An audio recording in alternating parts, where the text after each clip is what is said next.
Minden kedves résztvevőt, és örülök, hogy ennyien el tudtak jönni.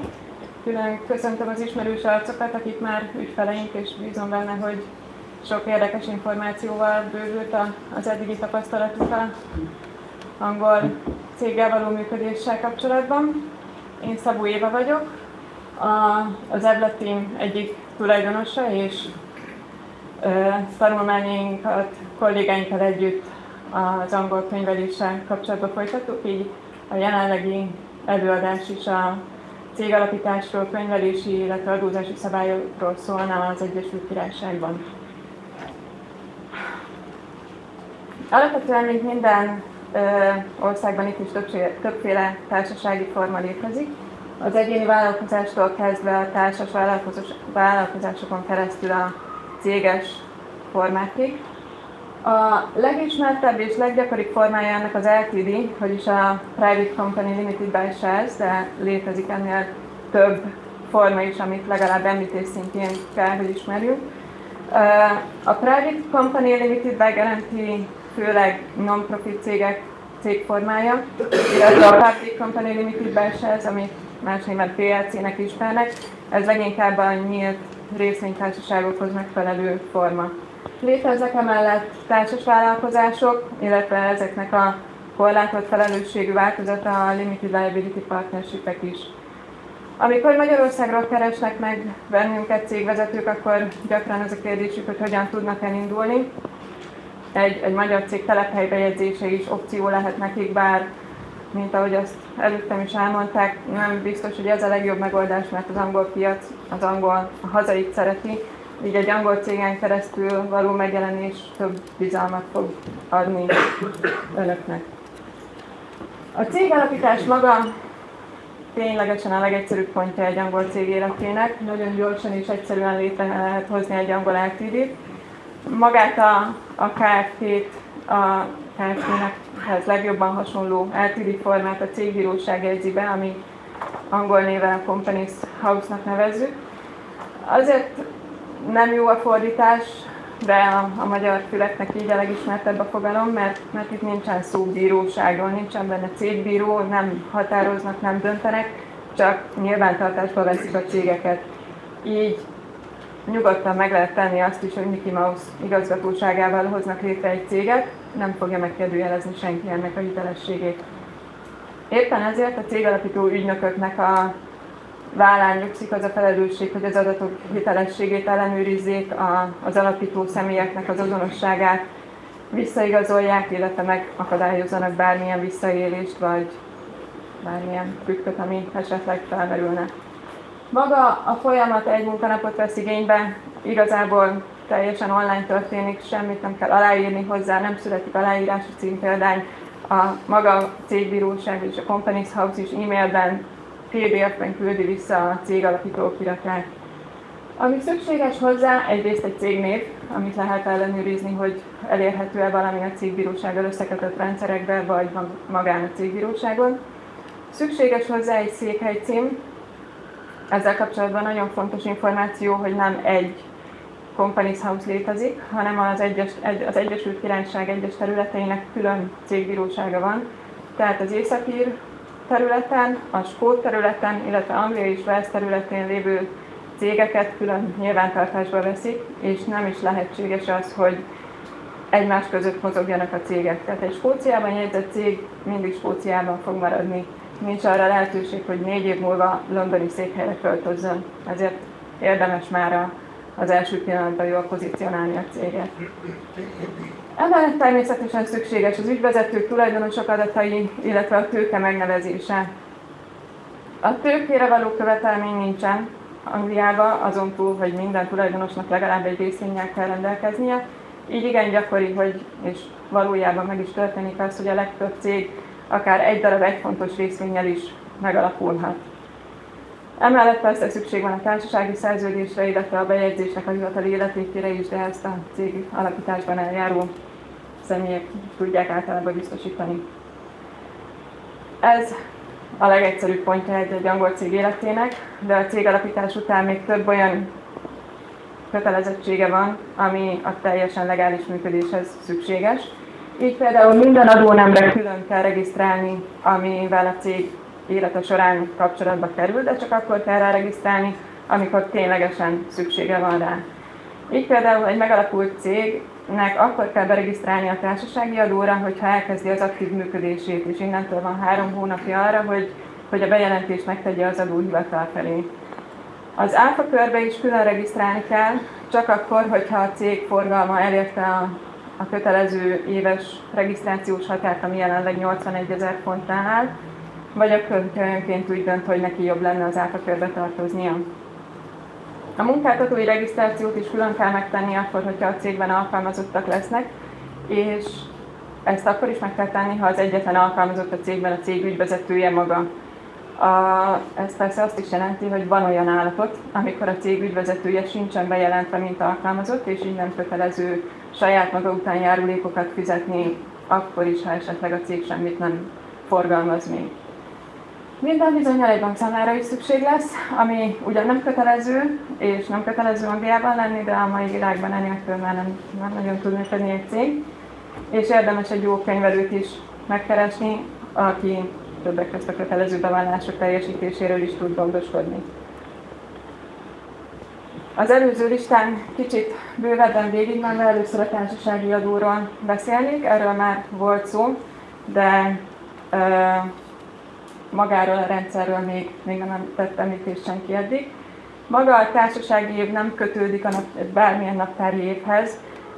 Minden cégnek máskor zárulhat a társasági adóéve, mert az alapítás napjával indul, és onnantól tart 12 hónapig.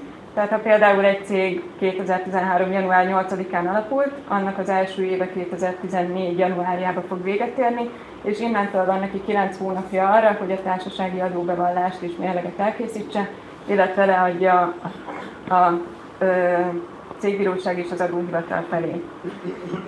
A társasági adó mértéke teljesen a nyereségtől függ, ez 300 000 font alatt 20%, e fölött 21%-ig emelkedik, de mint ahogy azt elmondták korábban is, ez az utolsó fázisa a társasági adó csökkentésének, és jövőre már egységesen 20% lesz. Az áfa körben a 81 000 fontos forgalom fölött kell regisztrálni. Ez a határ nem függ se naptári évtől, se pedig a korábban említett cég pénzügyi évétől. Ez bármely 12 hónap forgalmát jelenti, tehát ha áprilistól áprilisig, májustól májusig, júniustól júniusig a cég forgalma eléri a 81 000 fontot, akkor kötelezően be kell lépni az áfa körbe. Ez alatt is lehet önkéntesen regisztrálni, ez főleg azoknak jó, akik vagy zéró áfa kulcsos terméket forgalmaznak, és így a visszaigényelhető áfát ezért szeretnék megkapni, vagy azoknak, akik egy cég láncolatban középen állnak, és ez kell ahhoz, hogy náluk ne ragadjon be az áfa. Mindamellett a cégek működhetnek alanyi áfamentesen is, ami főleg akkor jó megoldás, hogyha magánszemélyeknek árusítanak. Ilyenkor nem kell a forgalom után semmilyen áfát befizetni, ugyanakkor a cég a visszaigényelhető áfához sem jut hozzá. Az áfakörön kívüli cégek emellett nem rendelkezhetnek EU-s adószámmal sem, mivel így a külföldről kapott nettó számlák után Angliában nincsen lehetőségük rendezni az áfát és bevallani azt. Maga az áfa mértéke többsávos, a legtöbb terméken és szolgáltatáson 20% az áfa kulcsa, néhány fajta terméken és szolgáltatáson létezik csökkentett áfakulcs.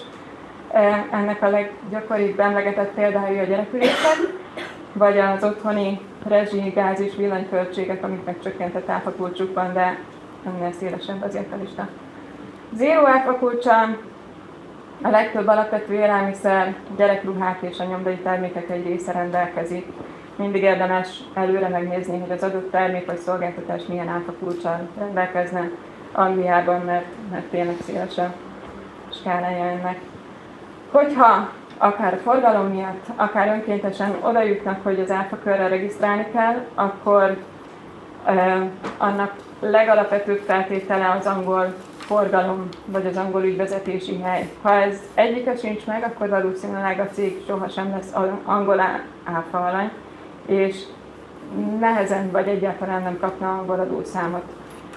Az ügyintézés ideje attól függ, hogy az adóhivatal mennyire gyorsan tudja az adatokat ellenőrizni, amiket beadunk a regisztráció során, amit mindig be kell adni, mindegy, hogy kötelező vagy önkéntes regisztrációról van szó.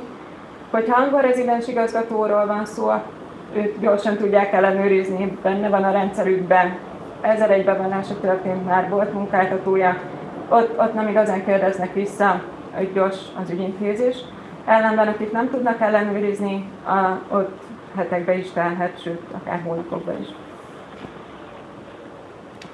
Ha erre kerül a sor, akkor a cég működését alátámasztó rengeteg bizonyítékot bekér az adóhivatal, ami többek között a bevételi, kiadási számlák, vagy ha a cég nem kezdte meg a működését, akkor a hozzájuk kapcsolódó proforma számlák, előszerződések, szerződések, magának az ügyvezetőnek az azonosítása is szükséges, illetve bármilyen hirdetési anyag, weboldal, telefonszám, ténylegesen bármi, ami a valós működést alá tudja támasztani az adóhivatal felé.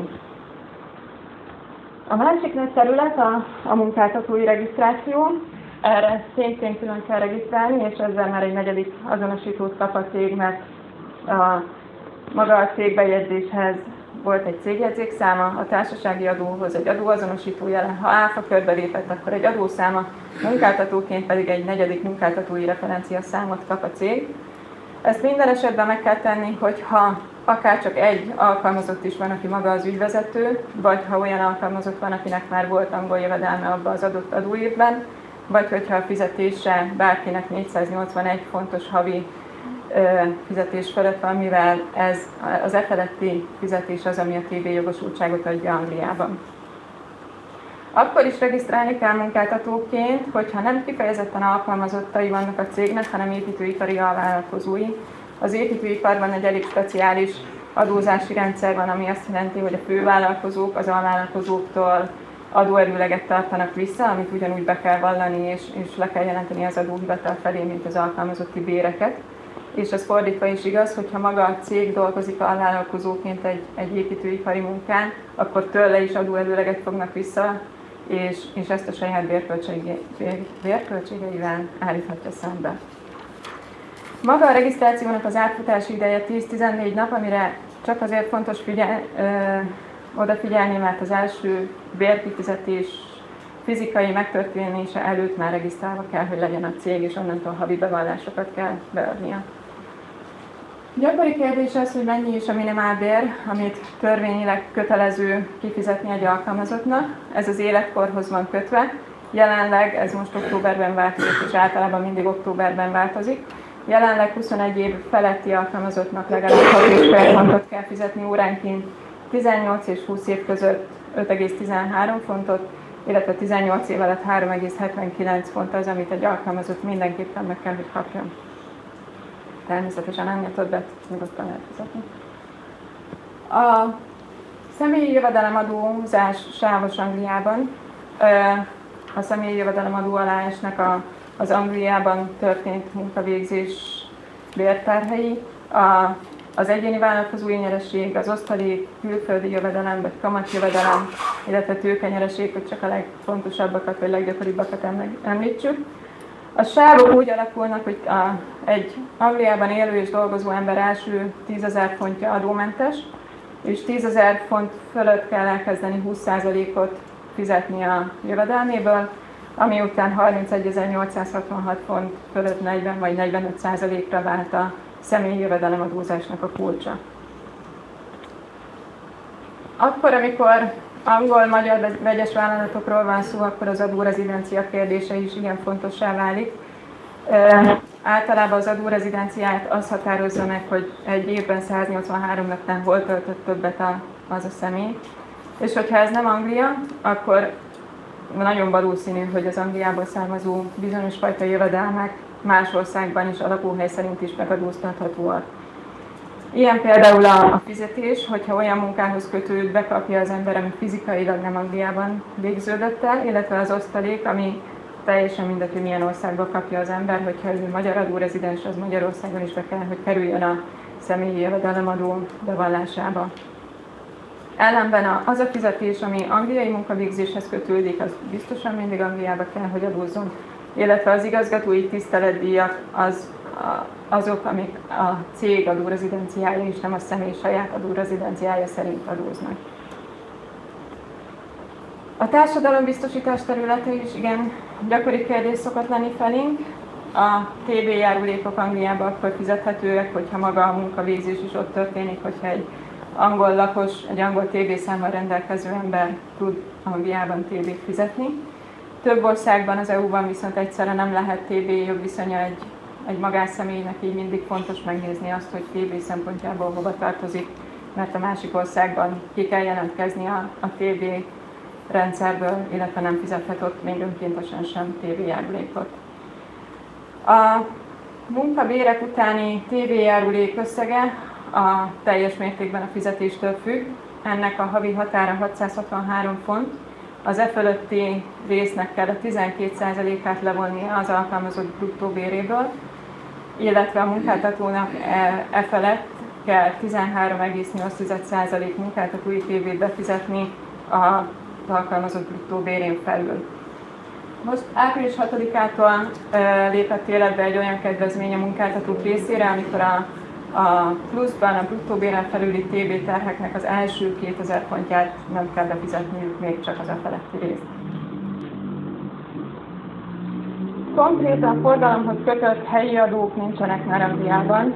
A helyi adó jellegű konkrét üzlethelyiséget után kell fizetni, iroda, gyár, telephely után, amit a helyi önkormányzatnak kell rendezni, és ennek business rate a neve.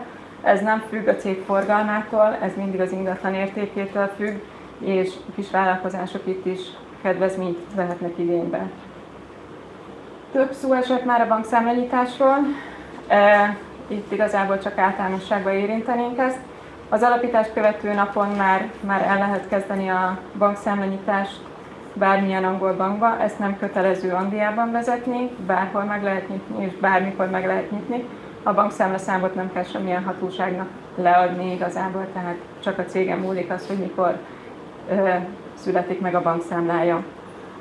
Az angol vezetett folyószámlához a legtöbb angol bank most már igényli vagy a rezidens ügyvezetőnek, vagy az angol forgalomnak a jelenlétét, hogyha igazából semmit nem fog csinálni a cég, és be se teszi a lábát Angliába, akkor nem valószínű, hogy egyáltalán szüksége lenne angol folyószámlára, de valószínűleg nem is nyitják meg a bankok neki. Hogyha úgy döntenek, hogy külföldön szeretnének bankszámlát nyitni, amit megtehetnek, ahhoz általában egy nemzetközileg hitelesített cégkivonatot kérnek a külföldi bankok, akár Magyarországon, akár Szlovákiában, akár Ausztriában, vagy a környező országokban. Ebben azonban már mindig a cég ügyvezetőinek kell személyesen eljárnia. Tehát onnantól, hogy a cég aktívvá válik, érdemes könyvelőt is keresni, bár jogilag nem kötelező könyvelővel könyveltetni, hogyha a cég ügyvezetője maga tudja vezetni a saját könyvelését, megteheti egészen addig, amíg a cég kisvállalkozásnak minősül. És nagyon sok szó esett itt eddig a kisvállalkozásokról általánosan, de azt hiszem még senki nem tisztázta, hogy mit is jelent egy kisvállalkozás. Kisvállalkozás Angliában a 6,5 millió fontos forgalom alatti, illetve 3,26 millió fontos mérlegfőösszeg alatti cégeket jelenti. Ezek azért elég nagy számok. A könyvelés emellett a pénzmosás ellenes szabályozások alá tartozik, tehát hogyha könyvelőt keresnek, mindig érdemes meggyőződni arról, hogy az a könyvelő regisztrálva legyen egy adott szakszervezet vagy az adóhivatal felügyelete alatt. Többféle kötelező bevallás van, amit egy angol cégnek teljesítenie kell, valami független az aktivitástól, és van, ami magával a tevékenységgel függ össze. Az annual return bevallás az egy éves adatszolgáltatási jelentés a cégbíróság felé, ilyen szempontból ez teljesen független a könyveléstől. Ez minden cég életében kötelező, akár alvó cég volt, akár aktív cég volt, és az alapítást követő 13. hónapban, illetve az azt követő évfordulókon kell ezt megtenni. Itt az alapítási adatokat kell módosítani, vagy megerősíteni, például az ügyvezetőknek a személye, címe, tulajdonarányok, tulajdonosok nevei. Az annual account az, ami már könyvelési bevallás, a mérleg leadása a cégbíróság felé. Ennek ezt két irányba kell leadni Angliában, külön a cégbíróság felé és külön az adóhivatal felé, amíg két különálló bevallás, de nagyon gyakran egyszerre történik ez meg a cégek életében. Erre a pénzügyi év után 9 hónappal kell sort keríteni, és ugyanekkor kell a társasági adót is befizetni. Tehát egy újonnan alakult cégnek 21 hónapja van arra, hogy az első társasági adóját befizesse, és emiatt az adóbevallást sem érdemes az utolsó pillanatra hagyni, mert rosszul tud esni egy 5000 fontos társasági adószámla, amit másnapra be kellene fizetni. A személyi jövedelem adóbevallást a cég igazgatóinak kell megtenni pusztán a tény miatt, hogy egy angol cég ügyvezetői. Egy ügyvezető ugye többféleképpen jól járhat a cégéből, kaphat fizetést, osztalékot, költségtérítést, ami miatt személyi jövedelem adóbevallást kell neki beadni, akkor is, hogyha nem angol adórezidensek. A bérszámláltatási bevallások mindig csak regisztrált munkáltatókat érintenek, és ezeket minden hónapban meg kell tenni online, illetve az áfa bevallásokat áfakörös cégeknek kell általában egyedévente. Akkor is lehetnek bevallási kötelezettségeik, hogyha a cég nullás és semmilyen forgalmas, bevételes kiadása nem volt. A kötelező bevallásokat annuálisan és annuálisan akkor is el kell, hogy készüljön, különben kemény büntetéseket vagy felszámolás is lehet a következménye ennek. Tudom, hogy ez egy nagyon könyvelős előadás volt, és rengeteg számot és százalékot elmondtam, ami miatt elnézést kérek. De hogy egy kicsit jobban megértsék az adózás mechanikáját, hoztam egy példát. A példa eltűnik egy szolgáltató cég legyen az egyszerűség kedvéért, aminek a nettó árbevétele 150 000 font, és két tulajdonossal is, akik egyben a két igazgatója is a cégnek, és két alkalmazottal rendelkezik, akik 7 fontos órabérben 40 órában dolgoznak. Ugye a társasági adó szempontjából mindig az a fontos, hogy mennyi volt a cég nyeresége, tehát a bevételéből lejönnek a működési költségei, beszerzései, árueszközei, illetve az alkalmazotti költségek, ami a jelenlegi 7 fontos 40 órás két főre letített költsége 29.120 font lenne. A két igazgató is ki tud venni fizetést a cégéből, ami a gyakorlatban gyakran a maximális adómentes sáv szokott lenni, ami után még pluszban nem kell adót fizetniük, így az a két főre vetítve 20 000 font lenne. És ugye a 4 ember összesen 49 000 fontos bruttó bére után összesen 2386 fontot kellene a cégnek, mint munkáltatói TB-be fizetni, de, mint azt korábban elmondtam, ennek az első 2000 fontját nem kell befizetni, így összesen csak 386 fontba kerülne a közel 50 000 font fizetés a cégnek pluszba. Így a nyeresége 50.493 font lenne, aminek 20%-a a társasági adó, tehát 10.000 majdnem 100 fontot kellett befizetnie, és a maradék 40.394 font vehető ki a tulajdonosoknak osztalék formájában. A példa is az egyszerűség kedvéért 50-50%-ban. Amikor megkerestek minket ügyfelek, az szokott a végén a leggyakoribb kérdés lenni, hogy jó, de akkor mi marad nekem. És ezért levezettük ezt mind az alkalmazott, mint az igazgató saját adózásával külön. Egy alkalmazott, hogyha 7 fontos órabérben 40 órát egy éven keresztül dolgozik, akkor 14.560 fontot keresett abba az évben. Ebből neki 912 fontot kellett befizetnie, ami a 10.000 font fölötti résznek a 20%-a, illetve a TB mentessége ugye, havonta 663 font volt, ami egy évre vetítve 7.956, az e fölötti rész 792 font. Így tehát a bruttó 14.560 fontból ő 12.155 fontot tud hazavinni. A tulajdonos és igazgatóknak a saját adózása az két részből tevődik össze. Egyrészt megkapták a fizetésüket már a cégből, ami az ottani adóalapot csökkentette, másrészt a leadózott nyereségből ki tudják venni az osztaléknak a felét fejenként. Így az összes jövedelmük 30.196 font lenne, ami után adó fizetési kötelezettség még nincsen, mert a fizetés maga az adómentes, az osztalék ebben a sávban meg szintén adómentes még. Itt látom, hogy kicsit elcsúszott a dia, de a TB is le volt vetítve, ami ilyen szempontból ugyanaz, mint az alkalmazottaknak a bérével kapcsolatban 7956 font fölötti résznek kell csak a 12%-át befizetniük, így ennyi lenne az összes bérterhük. Ez jelen esetben azt jelenti, hogy több mint 29 000 fontot tudnak ők hazavinni az egyébként 30.197 fontunkból. Remélem nem volt nagyon unalmas, és találtak benne érdekes információkat, bármennyi százalék is volt benne, így ezzel szeretném megköszönni a figyelmüket, és nekünk is most adunk, hogyha bármilyen gyakorlati kérdésük van még, akkor szívesen állunk rendelkezésükre.